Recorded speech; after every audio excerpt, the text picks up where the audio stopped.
do livro de Ageu, capítulo 2. Desta feita nós faremos a leitura do verso 10 até o verso 19. Livro do profeta Ageu. Ele é o antepenúltimo profeta dos chamados profetas menores. Depois dele nós temos Zacarias e depois Malaquias. Ageu, capítulo 2, do verso 10 até o verso 19, o terceiro oráculo deste profeta. Nós iremos meditar nessa noite, pela graça do bom Deus. Diz assim a palavra do Senhor: Ao 24º dia do mês 9, no segundo ano de Dario, veio a palavra do Senhor por intermédio do profeta Ageu, dizendo: Assim diz o Senhor dos exércitos, pergunta agora aos sacerdotes a respeito da lei. Se alguém leva carne santa na orla de sua veste e ela vier a tocar no pão, ou no cozinhado, ou no vinho, ou no azeite, ou em qualquer outro mantimento, ficará isto santificado? Responderam os sacerdotes: Não. Então perguntou Ageu: Se alguém que tinha tornado impuro pelo contato com um corpo morto tocar em alguma dessas coisas, ficará ela imunda? Responderam os sacerdotes: Ficará imunda. Então prosseguiu Ageu: Assim é este povo e assim esta nação perante mim, diz o Senhor. Assim é toda a obra das suas mãos, e o que ali oferecem, tudo é imundo. Agora, pois, considerai tudo o que está acontecendo desde aquele dia, antes de pordes pedra sobre pedra no templo do Senhor. Antes daquele tempo, alguém vinha a um monte de 20 medidas, e havia somente 10. Vinha ao lagar para tirar 50, e havia somente 20. Eu vos feri com queimaduras, e com ferrugem, e com saraiva, e em toda a obra das vossas mãos, e não houve entre vós quem voltasse para mim, diz o Senhor. Considerai, eu vos rogo, desde este dia em diante, desde o 24º dia do mês 9, desde o dia em que se fundou o templo do Senhor, considerai nestas coisas. Já não há semente no celeiro. Além disso, a videira, a figueira, a romeira e a oliveira não têm dado seus frutos, mas desde este dia vos abençoarei. Irmãos, possivelmente, se pensássemos num tema para este oráculo de Ageu, nós poderíamos falar que ele está proporcionando a oportunidade para que fizéssemos uma avaliação da nossa vida com Deus. E de fato, nós seres humanos somos levados em alguns momentos especiais da vida a fazer uma avaliação. Alguns gostam de fazer essa avaliação no dia do seu aniversário, mais um ano de vida, e ele então olha para o passado e reflete sobre a sua caminhada nessa terra. Mas talvez a data mais emblemática para refletirmos sobre o nosso passado, a nossa vida, seja a virada do ano. Então nós temos aí a virada do dia 31 para o dia 1º, e geralmente, não só os crentes, mas toda a mídia, todas as pessoas, de alguma maneira, elas vão refletir sobre a vida, olhar para o passado e fazer planos para o futuro. É mais ou menos isso que Ageu está propondo aqui para a igreja de Cristo no Velho Testamento. É exatamente isso que percebemos nas palavras do profeta. Por quê? Porque o povo, ele estava ali reclamando, porque não prosperava. Eles plantavam e não colhiam, eles tentavam transformar os frutos em azeite, os frutos em vinho, e nada disso prosperava. E aí então eles começam a reclamar, porque estavam fazendo tudo o que deveria ser feito, não só do ponto de vista do trabalho, mas também do ponto de vista teológico, do ponto de vista religioso. E aí nós vamos perceber que neste oráculo de Ageu, o Senhor Deus confronta a arrogância daquele povo. O que está sendo confrontado é a arrogância e o cinismo daquele povo, e o Senhor Deus está mostrando que a única cura para isso, a única cura para toda essa situação não é outra coisa senão a graça dele mesmo em Cristo Jesus.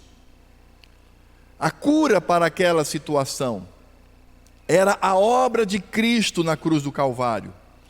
É claro que no tempo de Ageu, Cristo ainda não havia estado nessa terra, mas existiam os tipos, as tipologias, os símbolos, que eram os cordeiros imolados, e nesse sentido então se reflete a graça do Senhor, e o Senhor então vem confrontar o orgulho dessas pessoas com a sua graça redentiva.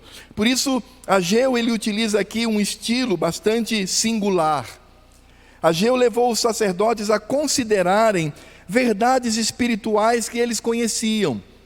Ageu ele trouxe para os sacerdotes perguntas que eles conheciam a resposta, porque eles eram excelentes teólogos. Eles eram pessoas que conheciam a doutrina. Então eles poderiam, então, nesse sentido, responder ao profeta.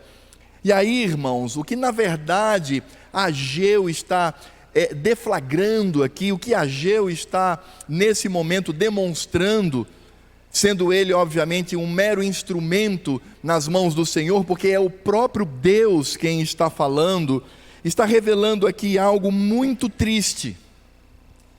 É que o povo e a liderança, com o tempo, convivendo com o sagrado, convivendo com o culto, convivendo com o ouvir da palavra do Senhor, eles começaram a desenvolver uma sensibilidade para com as verdades de Deus. Eles estavam muito acostumados a ir ao culto, a participar, e aqui o centro, na verdade, é o culto solene. Vamos perceber isso na exposição do texto, como todo o livro de Ageu coloca o culto como centro.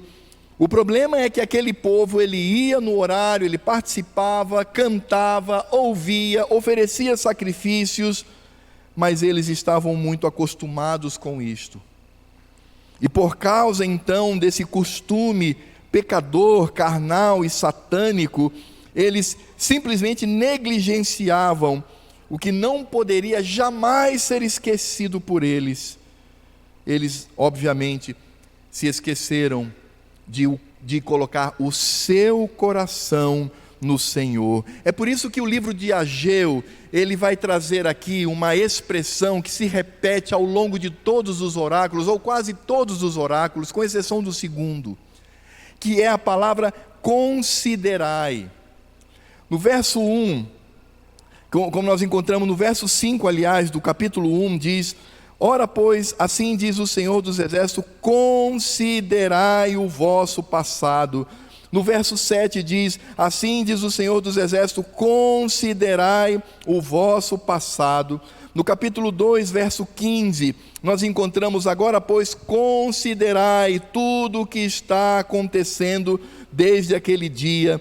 E aí vejam que aqui, no verso 15 do capítulo 2, ele continua: antes de pordes pedra sobre pedra no templo do Senhor. Esse verbo colocar aqui, pordes, também é considerar. Portanto, no verso 15 temos duas vezes a repetição. No verso 18 diz: considerai, eu vos rogo, está dizendo o Senhor.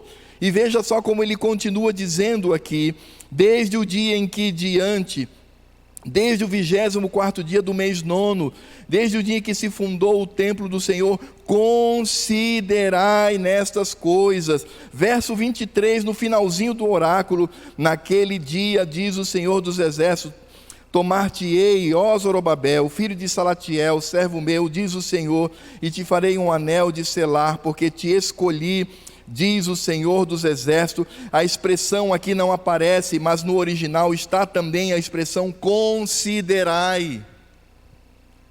Considera, pensa, reflete sobre tua vida.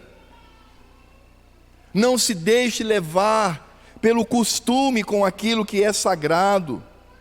É nesse contexto que Ageu então chama os sacerdotes, os líderes religiosos, e ele chama para que eles façam uma reflexão a partir do culto que eles prestavam.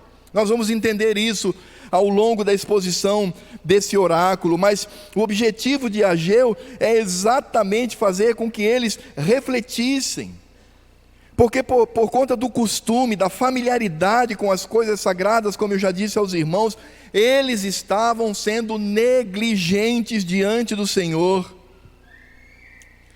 E é interessante perceber que os oráculos de Ageu, eles acontecem num curto espaço de tempo.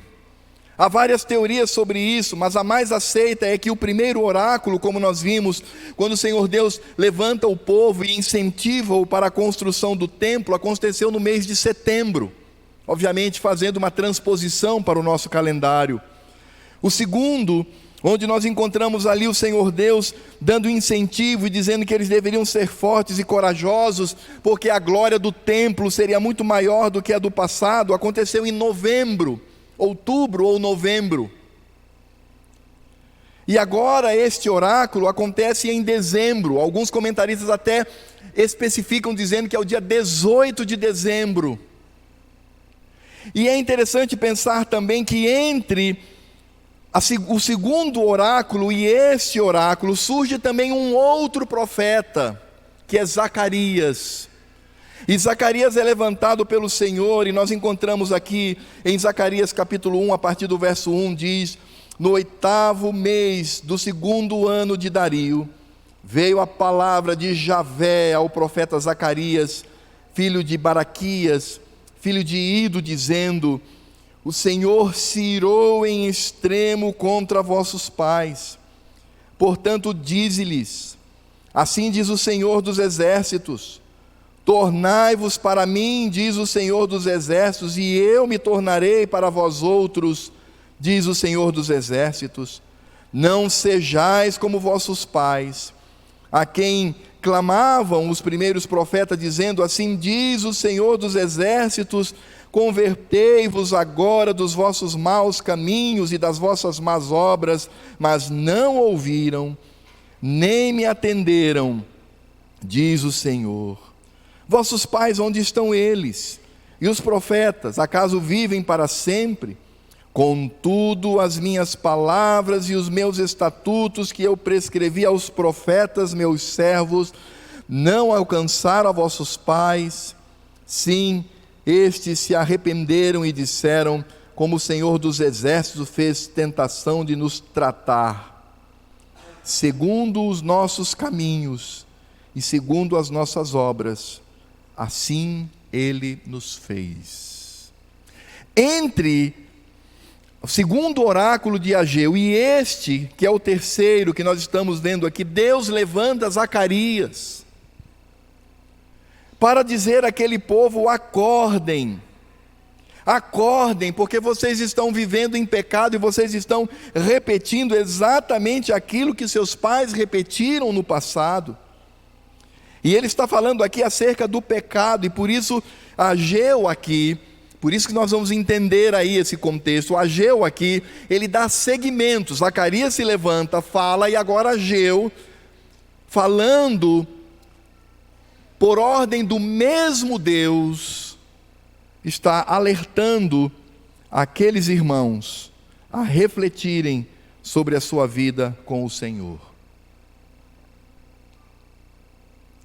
Por isso não existe mensagem tão atual como esta, assim como toda a Escritura Sagrada, para a mesma igreja do mesmo Cristo, salvo pela mesma obra de redenção, nós que estamos aqui. Portanto, a exposição deste oráculo não pertenceu apenas para o passado, para os nossos pais no passado, mas deve nos atingir também.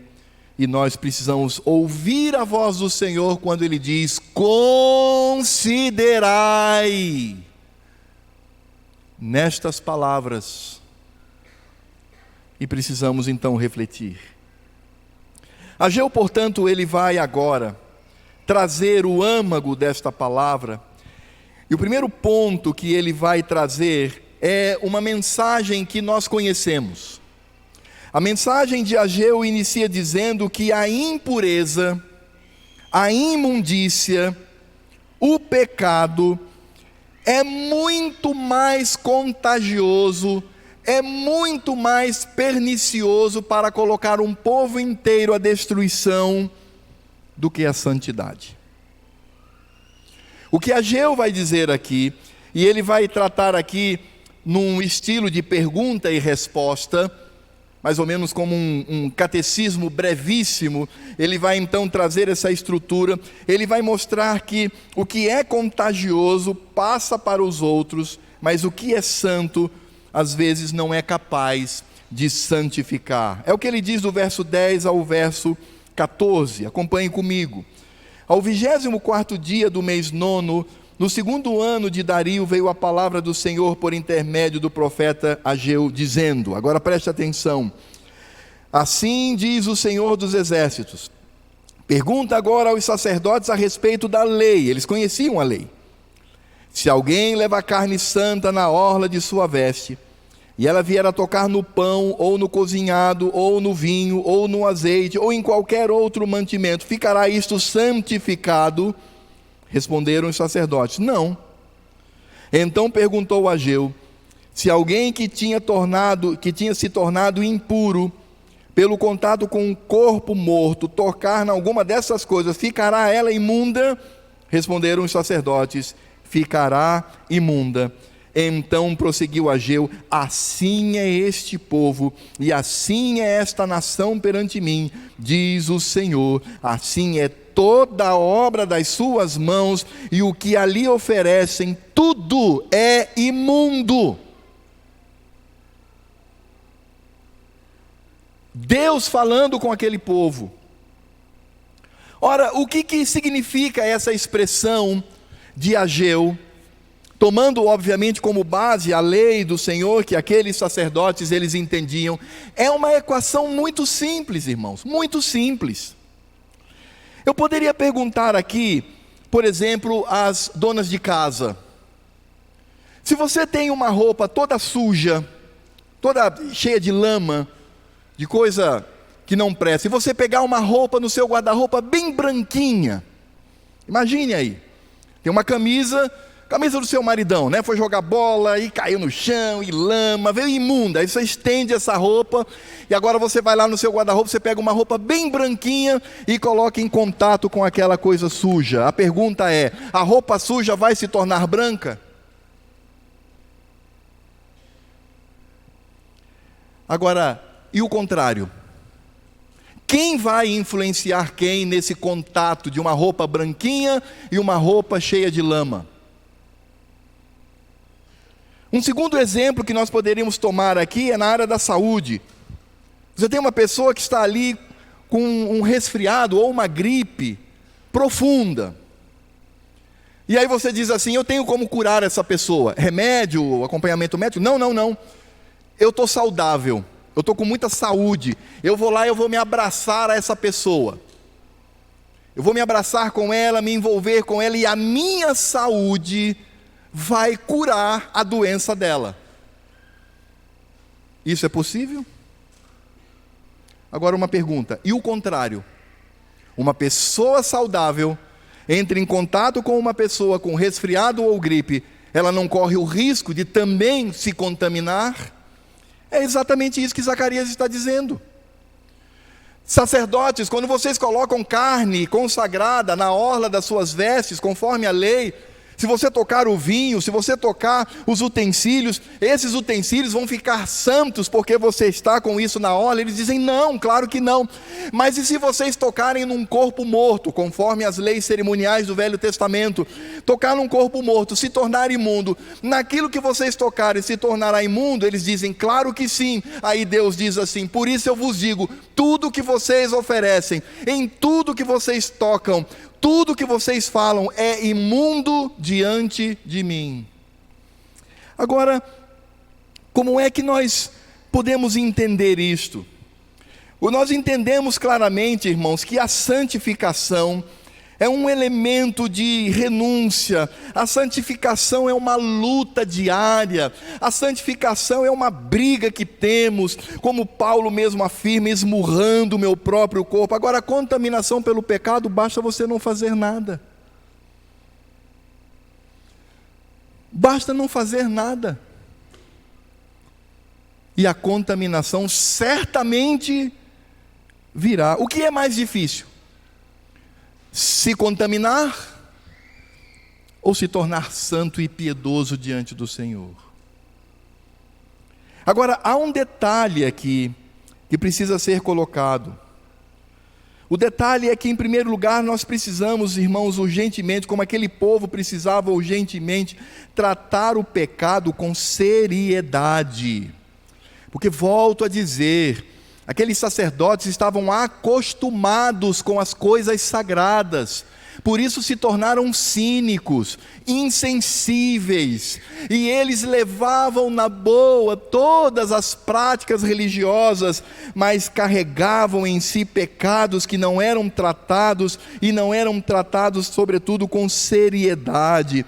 E é por isso que entendemos que a queda, o pecado, a imundícia, ela provoca atraso na nossa caminhada de fé, ela nos atravanca, ela nos afasta do Senhor. O pecado gera prejuízos incalculáveis à nossa vida, à nossa igreja. Se uma pessoa contaminada está no seio do povo de Deus, e ela não trata o seu pecado, é cínica, é insensível, não teme a Deus, ela pode pôr a perder quase todo o rebanho, não no sentido de contaminá-lo diretamente, mas de trazer a ira de Deus. Onde ele está a ira de Deus. É isto que Ageu está dizendo. E aí então essa desobediência produz um culto abominável ao Senhor, como ele diz aqui, com muita clareza. Ele diz assim: toda obra das suas mãos e o que ali oferecem no culto, tudo é imundo. Vocês acham, Deus está dizendo, vocês acham que eu faço parte disso? Vocês acham que quando vocês cantam louvores ao meu nome, quando sobe lá o pregador e fala, quando vocês sacrificam os animais, vocês acham que eu estou com vocês nisto? O Deus todo santidade, Ele não se envolve, porque sabemos claramente que Deus é totalmente santo, e Ele não se envolve com o pecado. E aí, irmãos, precisamos entender que a nossa obediência, como a obediência daquele povo ao Senhor, deveria seguir exatamente o que diz as Escrituras. Israel, a igreja do Velho Testamento, havia sido destinado pelo Senhor, e por isso deveria ser santo. É por isso que lá em Êxodo 19:6, Deus diz assim: vós me sereis reino de sacerdotes e nação santa. São estas as palavras que falarás aos filhos de Israel. Por isso, irmãos, precisamos entender aqui essa lógica muito clara. Aquele povo estava impuro, portanto, tudo que eles tocavam se tornava impuro. As suas ofertas, os seus cânticos, sua participação no culto, tudo se tornava imundo. É como se nós distribuíssemos aqui entre nós carcaças em alto estágio de composição de cães, de bois, de cavalos, com um cheiro forte entre nós. Ficaríamos nesse lugar?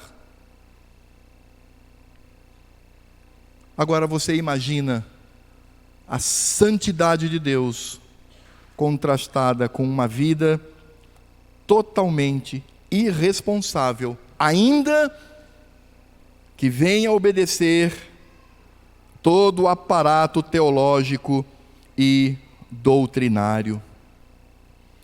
O altar na época de Ageu era santo, mas os sacrifícios eram contaminados pela posição do povo, e volto a dizer, tudo isso se torna impuro. E é por isso que Ageu, então, ele faz uma ponderação com aqueles sacerdotes. Ele pondera com aqueles homens. E sabe qual é a ponderação? A ponderação que subjaz a palavra de Ageu, e é isto, irmãos, que deveria gerar temor no coração daqueles, e que deve gerar temor, e medo e pavor no seu coração e no meu coração. Sabe por quê? Porque o fato daquelas pessoas realizarem meticulosamente o culto, isto por si só não agradava a Deus.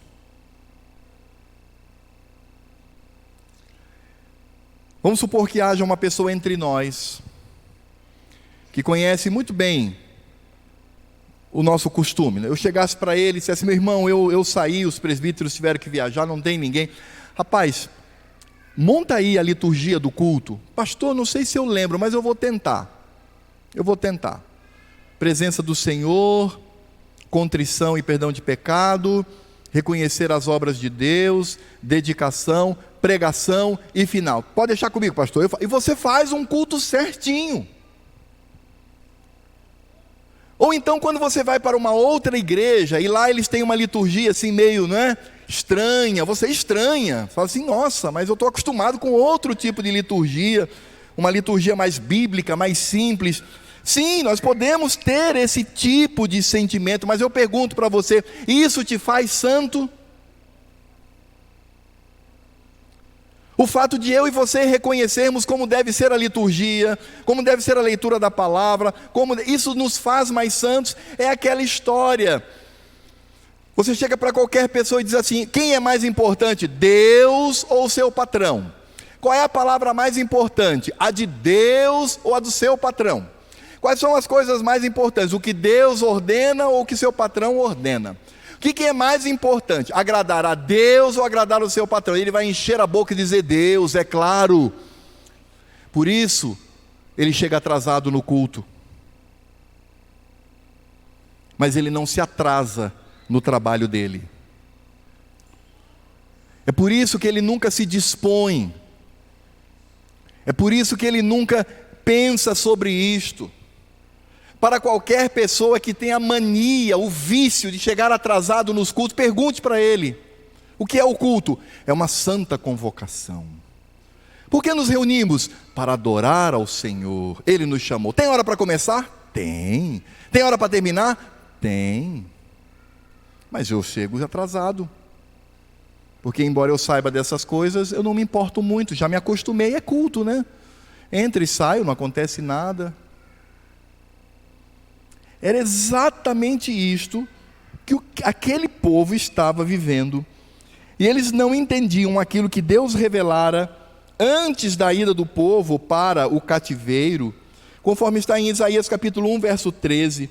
Deus diz assim: não continueis a trazer ofertas vãs, o incenso é para mim abominação, e também as festas de lua nova, os sábados e a convocação das congregações não posso suportar, e iniquidade associada ao ajuntamento solene. Para hoje, Deus diz assim: não continue trazendo ofertas imundas a mim. Os cânticos que vocês cantam é para mim abominação. O participar do culto, como vocês fazem isso, vocês não obedecem a minha palavra. É isso que o Senhor diz: não posso suportar iniquidade associada ao ajuntamento solene. É por isso, irmãos, é por isso que nós vamos entender o que o profeta Samuel disse a Saul, Quando Saul não matou os animais como deveria, e Samuel, quando vai para o campo de batalha, que balido é esse? Que mugido é esse? Não, são os animais. Ei, mas o Senhor Deus mandou matar tudo. Não, mas eu guardei esses daí, Samuel, para a gente apresentar no culto. O sacrifício, que coisa bacana, não é?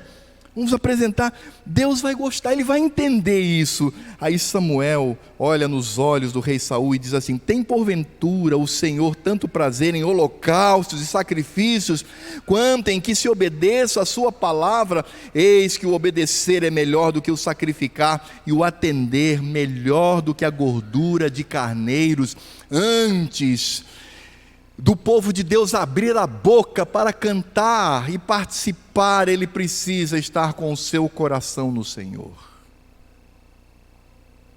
E é este o pecado do povo, quando Deus levanta Ageu para falar a eles. Eles precisavam entender que uma vida desobediente, uma vida de pecado, é igual a culto repugnante.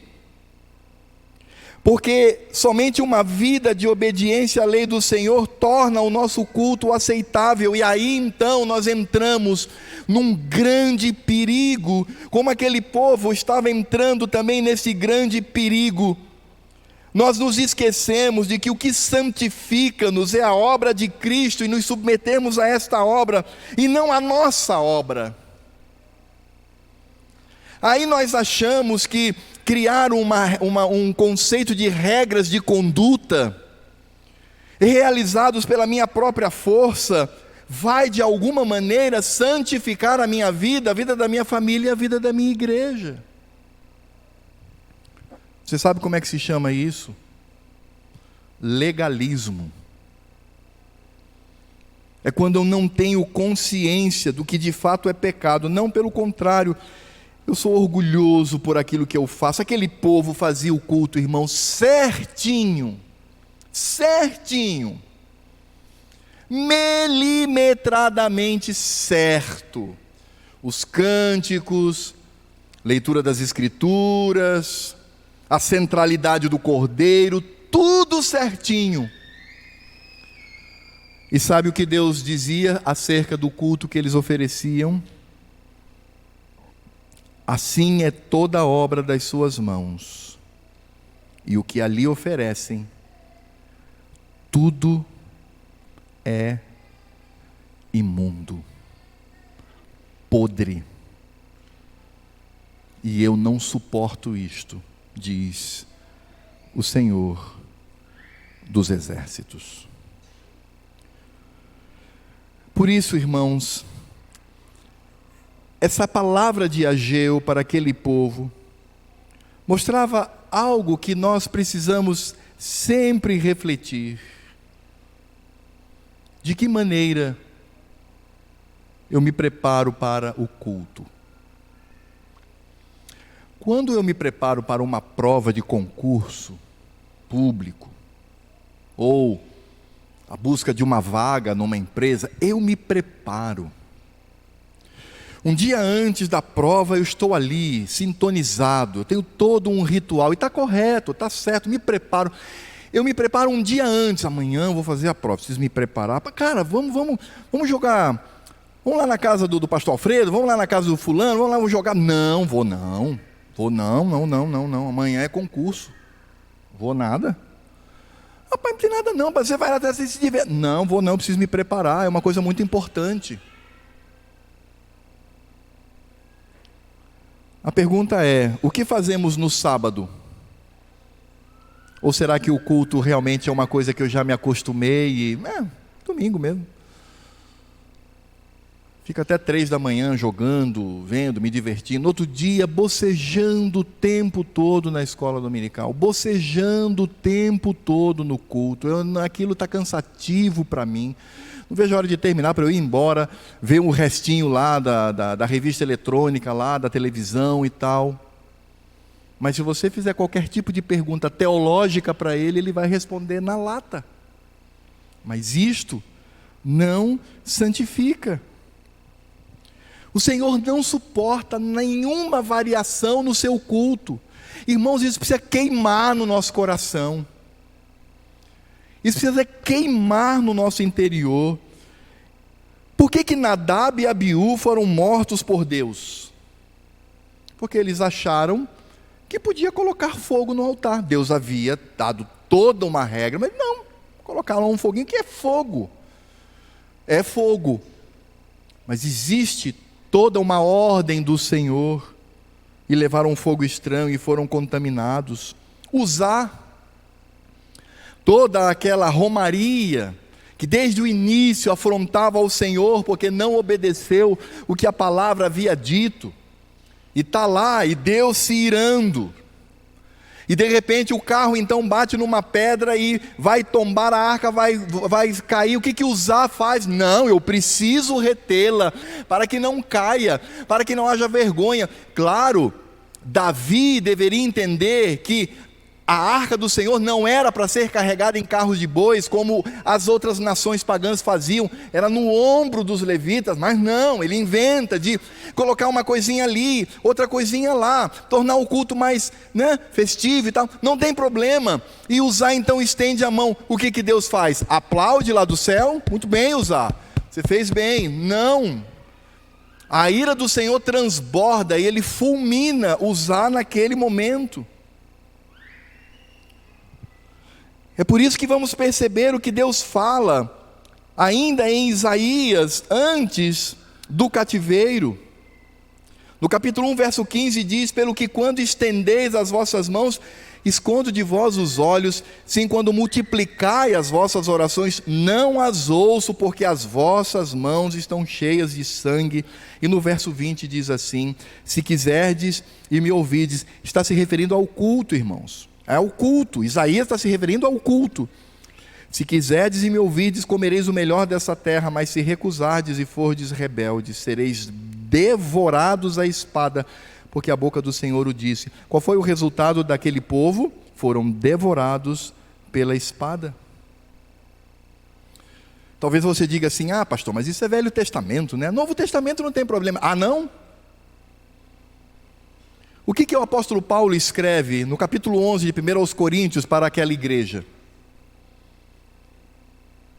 Cuja ceia era feita de qualquer jeito, as pessoas não estavam nem aí. Era mais importante a vida dela, o trabalho dela, tudo que ela fazia, o culto se der. O que Paulo diz? Diz assim: olha, agora vocês vão entender, viu? Porque tem tanta gente doente, muita gente morrendo aí, porque Deus está adoecendo e matando gente aí no meio de vocês. Novo Testamento. É isso que Deus está dizendo. Deus está dizendo assim, voltando para Ageu: o que essas pragas nas plantações testemunhavam? O que você vai buscar 40, só pega 20, tua família é destruída, tudo que você faz não vai em frente, não... O que isso testemunha? É isso que Deus está dizendo, quando tudo na sua vida é absoluto prejuízo, é derrota, é ruína. O que Deus está dizendo é muito simples: desobediência atrai a maldição, ainda que os rituais estejam corretos. Vou repetir, vejam só, irmãos, vejam só, nós precisamos entender isso. Desobediência, pecado, atrai a maldição. E não é essa conversa aí de alguns grupos evangélicos, é maldição de homem nenhum amaldiçoa ninguém, não tem capacidade para isso não, nem poder. A maldição vem de Deus, é Deus quem abençoa e é Deus quem amaldiçoa. E todo pecado atrai o quê? A maldição de Deus, ainda que nós façamos todos os rituais corretamente. Eu posso estar nesse momento e o meu coração se enche de temor, meu Deus sabe disso, e que Ele tenha misericórdia de mim. Eu posso estar aqui, vivendo uma vida de pecado e pregar certinho para você, e você ainda dizer: nossa, que pregação boa. Eu tenho essa capacidade. Por isso precisamos entender, irmãos, o que estava acontecendo com aquele povo. Por isso o Senhor Deus está dizendo: considerai, pense nisto. Mas parecia que o povo não era sábio para entender. No verso 17 diz: eu vos feri, olha o que Deus diz: eu vos feri com queimaduras e com ferrugem, com saraiva, em toda a obra das vossas mãos, e não houve entre vós quem voltasse para mim, diz o Senhor. A igreja do Velho Testamento foi cumprir a sua missão conforme a ordem do Senhor. Josué foi à batalha. Um povo pequenininho, depois da grande vitória em Jericó. Agora é um povinho pequeno. Não, esse daí não, peraí. Pega alguns soldados aí, leve e cumpre aí a tua função. Foram lá, apanharam, morreram, saíram correndo, foram humilhados. E Josué vai ao Senhor e diz assim: Senhor, o que está acontecendo com o teu povo? O que é isso, meu Deus? Uma vergonha dessa, meu pai. Sabe qual foi a resposta de Deus para Josué? Josué, há impureza no meio do povo. Vá lá, descubra e trate. Josué então usou de um meio, dirigido pela soberania do Senhor, e foi, chegou em Acabe. O que aconteceu? Eu vi o pano, eu vi o tecido, vi o ouro, a prata, e aí eu escondi. Foi só isso. Poxa, mas por que tanto? Tecido, metal, por que tanto? Ah, é? Aquele homem e toda a sua família sofreu a disciplina do Senhor, que os crentes aqui presentes sabem como foi. Porque Deus não suporta a iniquidade. Por isso o povo não entendia. O sujeito lá na época de Ageu, a vida dele toda cheia de problema. E ele, Senhor, Senhor, que Senhor? Que Senhor? Quero melhorar a minha vida. Ah, é? Estou fazendo tudo certinho, meu Senhor. Eu sou um crente já de muitos anos. Eu sou a 5ª geração de crentes. Ah, é? E você acha que isso te santifica? Senhor, eu conheço toda a doutrina, eu sou um excelente reformado, conheço toda... Sim, e daí? Quando posso, vou no culto. Chego atrasado às vezes, mas isso aí é de menos. Mas eu vou, participo, entendo, ouço a palavra. Sim. E daí? Você acha que tudo isso, essas práticas suas, têm poder para te santificar? Isso é legalismo, meu filho. Isso é legalismo. E legalismo está levando muita gente para o inferno.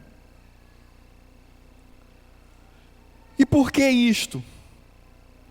Porque aquelas pessoas, elas não entenderam algo muito básico, muito que nós conhecemos teoricamente, eles também conheciam, mas não viviam. Eles se esqueceram da graça de Deus, se esqueceram da obra do Senhor, eram orgulhosos e arrogantes, achando que suas práticas poderiam impressionar a Deus, se esquecendo de que o Senhor nos concede a comunhão por meio da graça realizada em seu Filho Jesus Cristo.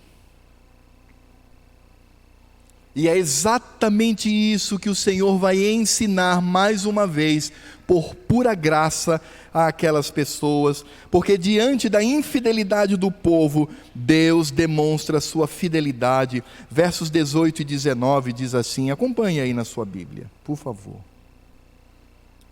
Considerai, quem está falando aqui é o Senhor Deus. Não é Ageu, não é por Ageu, mas não vinha dele. Não são os sacerdotes, não é Zorobabel, Josué, o próprio Deus, ele diz assim, considerai, eu vos rogo.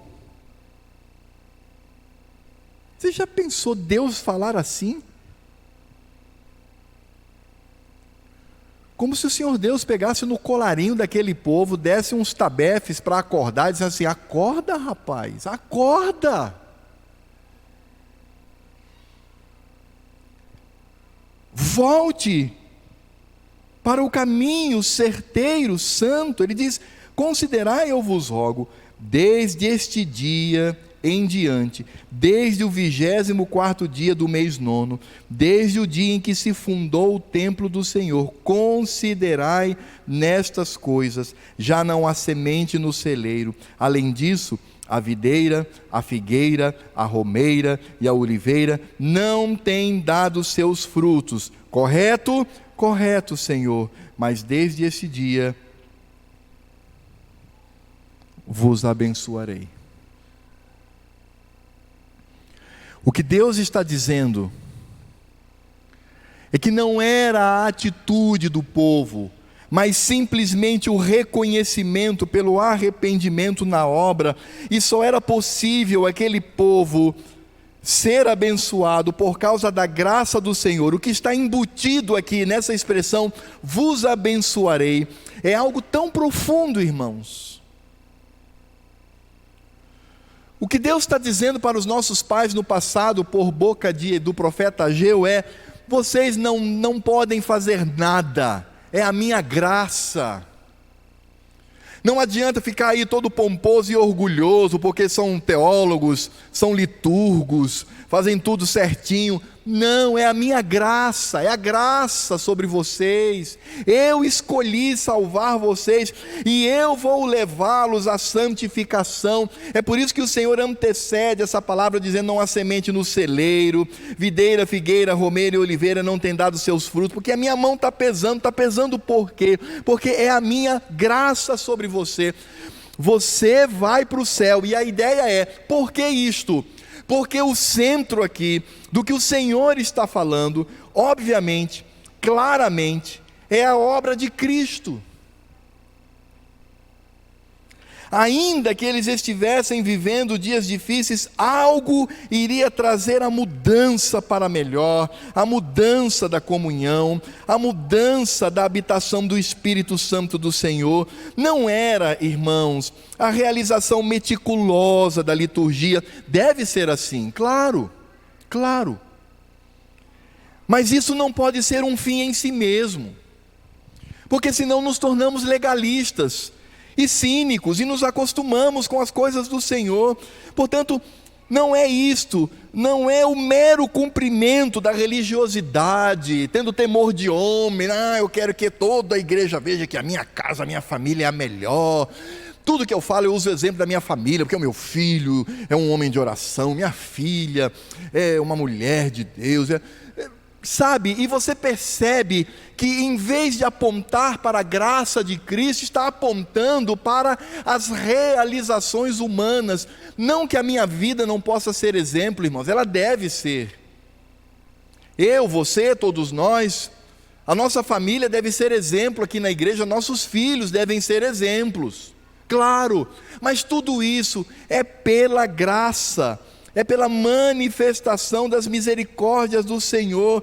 A mudança, irmãos, veja que coisa linda, a mudança ocorreria doravante a partir daquele dia, porque o Senhor decidiu manter a sua fidelidade e conceder a sua graça. E que graça é essa? A graça manifesta em Cristo Jesus, não nas realizações daquele povo, mas em Cristo Jesus.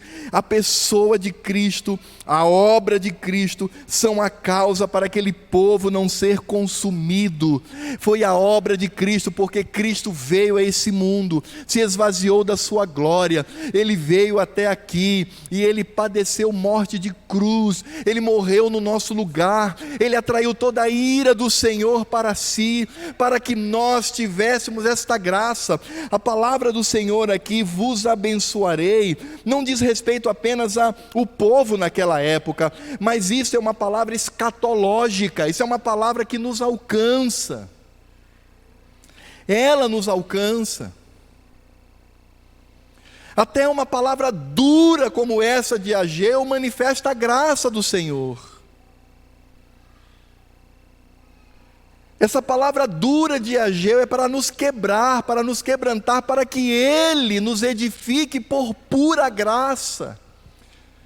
Eu não tenho que pensar assim: eu vou sair daqui agora, eu vou fazer assim, assim, assim, assado. Sabe, promessas de tolo. E aliás, nós já estamos chegando na data onde existe o maior número de promessas de tolo, não é? Dia 31, aí vamos pensar na minha própria situação, aqui é a situação do Alfredo. Bom, vou fazer uma dieta, vou diminuir a gordura do fígado, vou fazer ginástica, vou perder os 12 quilos que a minha médica está exigindo, e começa a fazer promessas, né? Chega no outro dia, não, amanhã, toda dieta, tudo é sempre na segunda-feira, é terça-feira, não, a segunda eu começo. Não se trata de promessa de tolo que nós sabemos que somos incapazes de cumprir, mas é simplesmente se apossar dessa graça do Senhor, desse amor do Senhor, e é Cristo. O que Deus está confrontando, irmãos, a arrogância daquele povo, e mostrando escatologicamente, né, como escatologia, está mostrando a obra e a glória de Cristo. É exatamente isso que o Senhor está fazendo.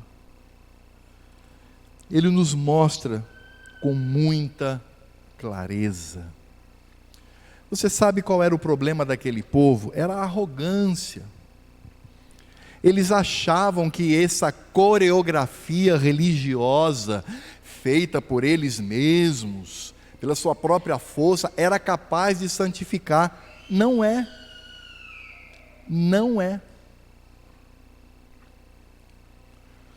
A única maneira de sermos santificados é nos rendermos aos pés benditos, lindos, puros, santos de Cristo, nos abraçarmos a Ele. Nem somos dignos de nos abraçar aos pés do Senhor, mas Ele permite que nos abracemos e clamemos dizendo: Senhor, misericórdia de mim.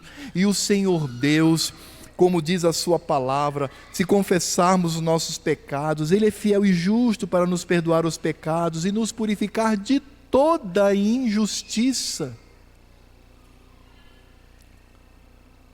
Essa palavra de Ageu não era para que o povo fosse destruído, essa palavra de Ageu é para que o povo acordasse e entendesse a graça do Senhor, a misericórdia dEle, abandonando a sua arrogância e colocasse Cristo no seu devido lugar e eles mesmos no seu devido lugar. Você sabe por que Deus dispensa graça e bênção sobre toda a humanidade, como nós teologicamente reconhecemos como graça comum? Porque Ele decidiu fazer isto. Você sabe por que Deus te abençoa? Porque Ele decidiu fazer isto em Cristo Jesus. Sabe por que Cristo morreu em seu lugar? Porque Ele, juntamente com o Pai, antes da fundação do mundo, escolheu te amar. Ele te conhecia e Ele disse: eu vou amar. E como Ele mesmo diz, vou abençoar.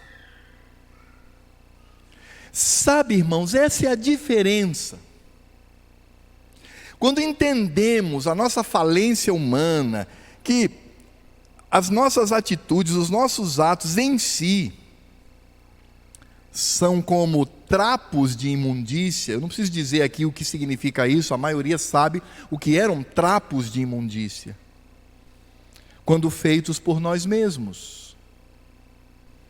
Como diz a nossa confissão de fé, os atos podem ser corretos, mas se partem de um coração imundo, é imundícia diante do Senhor. Então, como restaurar esse coração? Como, Senhor, hás de me aceitar e aceitar as minhas obras? É algum sacrifício da minha parte, alguma obra que eu faço? Não, porque pela graça sois salvos mediante a fé. Essa fé não vem de vós, é dom de Deus, não de obras para que ninguém se glorie, pois vocês são um poema, são uma obra de arte, vocês são feitura deles em Cristo Jesus, para andar nas boas obras que Deus de antemão preparou. Aquele povo precisava entender isso e nós precisamos entender isso hoje, irmãos. Sabe quando é que eu vou ter consciência de dizer assim: Senhor, no sábado, pelo menos algumas horas antes de dormir, eu quero ter uma oração particular comigo, me preparar. Amanhã é o teu dia, meu Senhor, amanhã é o dia da ressurreição, amanhã é o dia do culto. O culto começa a que horas? Às 7 horas, 19 horas, pois 18h30 no máximo eu estou lá. Já vou estar no meu lugarzinho, aguardando esse momento, se alegrando com o Senhor, promovendo a alegria do coração do Senhor Deus. Sabe como isso é possível? É possível não por suas obras, mas pela obra de Cristo. Quando entendemos isto, nós vivemos a bênção do Senhor. Porque um dos maiores perigos que existe, era exatamente o que o povo na época de Ageu estava vivendo, o maior perigo que existe, e o que mais leva o Senhor à ira, tem nome, se chama legalismo. Quando eu faço, e as pessoas veem que eu sou capaz, não sou capaz, eu só sou capaz de dizer assim, bater forte no meu peito: ser propício a mim, meu Senhor. Ser propício a mim, por meio de teu Filho bendito, porque é Cristo, não eu. Graça do Senhor. É exatamente isso que encontramos, o contraste da graça de Deus, da graciosidade do Senhor. Ele diz: tudo isso está acontecendo, mas desde este dia vos abençoarei, porque há de ter aqui corações quebrantados, e haverá uma restituição do culto que vocês prestam a mim. Quais são as aplicações que poderíamos trazer para nós esta noite, irmãos? São basicamente 3 aplicações. A primeira delas é o seguinte: temos que fazer uma pergunta para nós mesmos. Como temos nos apresentado ao Senhor no momento da adoração? Como temos nos apresentado ao Senhor no momento do culto? Chegando atrasado? Navegando no celular? Respondendo o WhatsApp? Não entendendo o que está sendo feito ali? Vai no automático, né? Eu entro, passo daquela porta, ligo o automático, vai até o fim, é tranquilo, é beleza, é assim. Como temos nos apresentado ao Senhor nesse momento? Irmãos, o fato de estarmos familiarizados com a liturgia, isso em si não é santidade. Aliás, isso, como nós vimos, isso traz o perigo da insensibilidade pelo convívio com o sagrado. Toda semana eu estou ali convivendo no culto, aquilo se torna uma rotina fria, uma rotina sem sentido, uma rotina que não me leva a nada. É por isso que algumas pessoas, elas dizem assim: eu preciso de um estímulo externo. Então, sei lá, vamos bater palma, vamos pular, vamos gritar, eu preciso de alguma... Sabe, porque precisa de elementos externos, quando na verdade deve ser interno. Por isso precisamos entender isto. No culto solene, o segundo passo que nós temos, o primeiro passo, nós seguimos ali, a nossa liturgia segue, talvez algumas pessoas nem saibam disso, a nossa liturgia segue a sequência de Isaías capítulo 6, a visão de Isaías de Cristo. Nosso culto obedece àquela ordem. Primeiro, reconheço a presença do meu Deus. O que isso causa em mim? Temor. Qual é o segundo passo da nossa liturgia? Contrição. Momento. E você faz o que nesse momento? Não faz nada? Quando você canta um cântico de confissão de pecado, você está cantando da boca para fora? Nem gosto tanto desse hino. Esse hino para mim não é muito legal, não. Eu gosto daquele de guerra. Esse aí. É assim? É desse jeito. É a oportunidade que nós temos de nos render ao Senhor e dizer: Pai, eu não quero te oferecer um culto com coração imundo. Ó Senhor, traz a tua graça, porque de mim mesmo não sou. não sou consciente. Gente que chega atrasado no culto, a não ser que seja por um motivo de força maior, claro, existem motivos que nos atrasam, claro, são maiores do que nós, mas aquele que atrasa porque, né, malandro, deveria nesse momento, quando chega, né, porque às vezes chega, já passou até esse momento, quando chega dizer assim: Senhor, me perdoa, Pai, se fosse concurso público, se fosse meu trabalho, se fosse meu emprego, se fosse, eu não faria isso, Senhor, porque estou fazendo contigo, meu Pai, me perdoa, coloca Cristo na minha vida, derrama da tua graça. Irmãos, esse texto de Ageu nos leva a pensarmos em como temos nos apresentado ao Senhor no momento da adoração, no momento do culto. A segunda aplicação que eu quero trazer é esta: devemos entender o ensino de Deus soberano no dia a dia. Lembra do povo lá que Ageu está falando? Eles não entendiam. Deus estava agindo soberanamente, tudo indo de mal a pior, e eles não entendiam.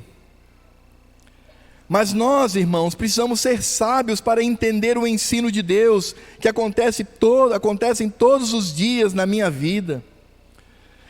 Ora, Deus soberanamente nos tem dado a sua palavra nas Escrituras Sagradas. Nós já temos aqui a vontade de Deus. A vontade de Deus não vem por revelação daquela irmã abençoada, daquele apóstolo poderoso. Não, isso tudo é mentira. Isso tudo é da carne, isso tudo é do diabo.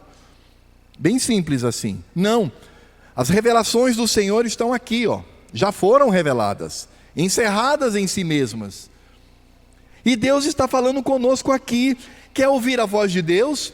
Não precisa ir lá no monte, não. Vou lá no monte me ajoelhar para ouvir ao Senhor. Não, meu irmão, não precisa fazer isso não. Da sua cama mesmo, abra as Escrituras Sagradas e diz assim: Senhor, fala ao meu coração pelo teu Espírito, e leia. E Deus vai falar, por meio da sua palavra revelada. Devemos entender, irmãos, esse ensino do Senhor todos os dias da nossa vida. E outra coisa, Deus age soberanamente no nosso dia a dia. Já viu aquela expressão, porta que se abre, porta que se fecha? Há um certo sentido nisto. Deus agindo soberanamente. Eu quero ir por esse caminho, mas Deus impede. Isso acontece, não aconteceu com Paulo? O Espírito Santo resiste, depois então ele vai para outro rumo.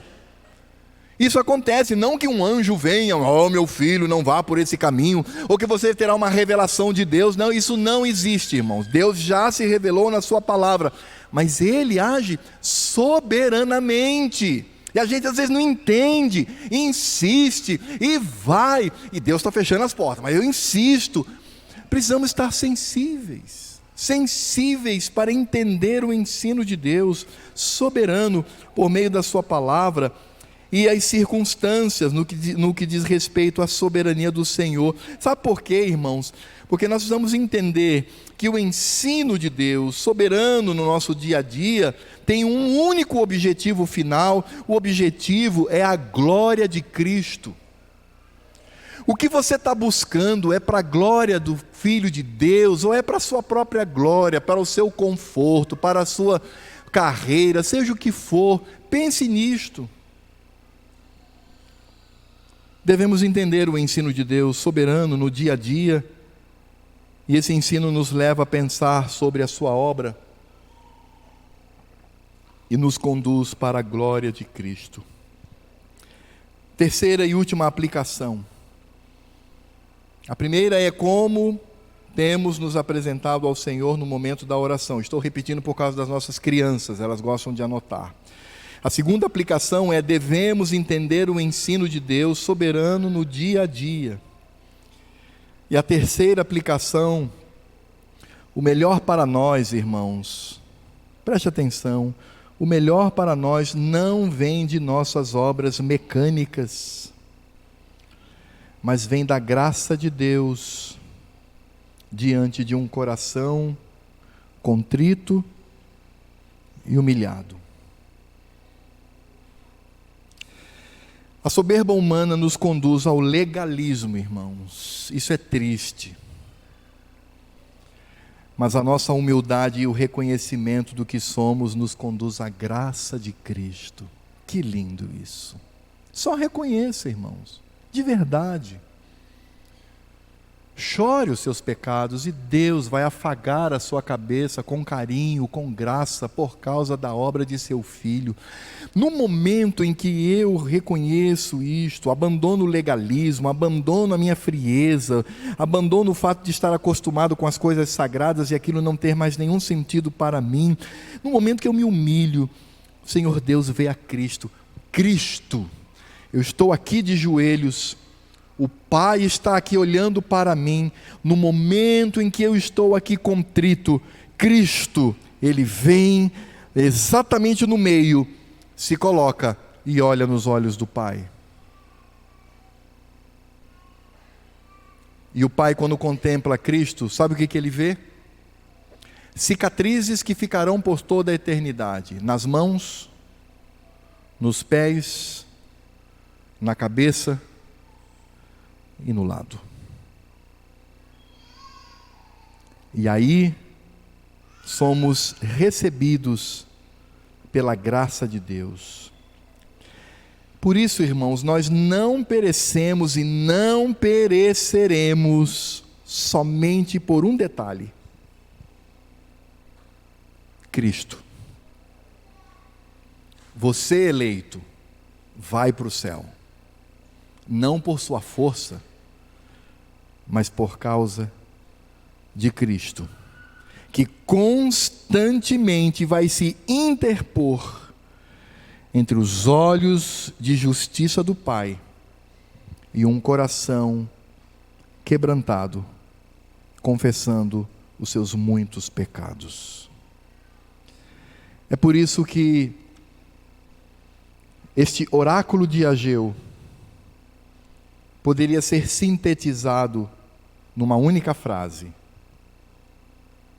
E é por isso que, como diz a terceira aplicação, por isso que melhor para nós não vem de nossas obras mecânicas, mas de um coração contrito que alcança a graça do Senhor. Tudo isso se resume nesta frase: tudo em Cristo, nada fora de Cristo, nada contra Cristo, tudo para a glória de Cristo. Vamos ter uma palavra de oração. Curve a sua cabeça. Eu não sei como você veio aqui para este culto, mas eu tenho certeza que Deus tem falado a mim e a você. Não seja duro de coração, mas usufrua da graça do Senhor, disponível em Cristo Jesus, que está presente aqui conosco, falando por meio da sua palavra. Senhor Deus e Pai, louvado e glorificado seja o teu nome. Não a nós, Senhor, não a nós, mas ao teu nome da glória. Importa que diminuamos e Cristo cresça. Ó Deus, obrigado, porque mais uma vez, começamos a semana com esta aliança, este pacto bendito renovado. Passamos aqui por uma renovação da aliança. E o Senhor pacientemente, por meio de Cristo, tem manifesto esta graça sobre nós. Ó Deus, se há aqui no nosso meio pessoas que ainda não estão atentas para o que significa o pecado, se há entre nós pessoas que estão se estribando, estão confiando, estão se apoiando no legalismo, se há pessoas aqui no nosso meio, Pai, que já estão muito acostumadas à liturgia, ao culto semanal, que sejam quebradas por tuas mãos graciosas, que corem de vergonha e que recebam o teu abraço de graça e de misericórdia. Ó Senhor, muito obrigado pela obra de Cristo, porque não depende de nós, mas unicamente de teu Filho bendito. Obrigado porque ele se esvaziou da sua glória, veio, assumiu forma de ser humano, se humilhou, tornando-se escravo até aquela morte bárbara, cruel, violenta na cruz do Calvário. E num domingo como este que estamos aqui, num domingo, no primeiro dia da semana, ele ressuscitou. O unigênito que se torna primogênito dentre os que hão de ressuscitar, para que nós também experimentemos esta graça. E não somente nós, mas todos os que morreram em Cristo Jesus. E o nosso destino é estar por toda a eternidade contigo. Meu Senhor, quando nós entendemos isto, nos envergonhamos diante do Senhor. O orgulho vai embora, a soberba é destruída, o cinismo se esfacela, e o que sobra é um coração santificado pela graça do Senhor em Cristo Jesus. E é assim que queremos. Ó Deus, muito obrigado, porque mais uma vez o Senhor renovou esta aliança bendita conosco. Por isso, também estamos alegres. E que a graça do Senhor Jesus, o amor de Deus Pai, a comunhão e toda a obra do Espírito Santo sejam sobre a minha vida, pequenina e pecadora, mas sustentada e resgatada por Cristo. Na vida desse pequenino rebanho que aqui se reúne, também resgatado pelo sangue de Cristo, e por todo o pequenino rebanho que se reuniu ou se reúne ainda hoje, no dia do Senhor, toda a terra onde há um cristão verdadeiro, se reuniu ou se reúne hoje, no dia da ressurreição, por causa da obra de Cristo, até que Cristo venha para nos levar. Por isso bradamos com o coração renovado, não como um hábito semanal, mas com o coração renovado nós bradamos com alegria: Maranata, vem Jesus, e leva-nos para si, para essa eternidade, agora e sempre. Amém.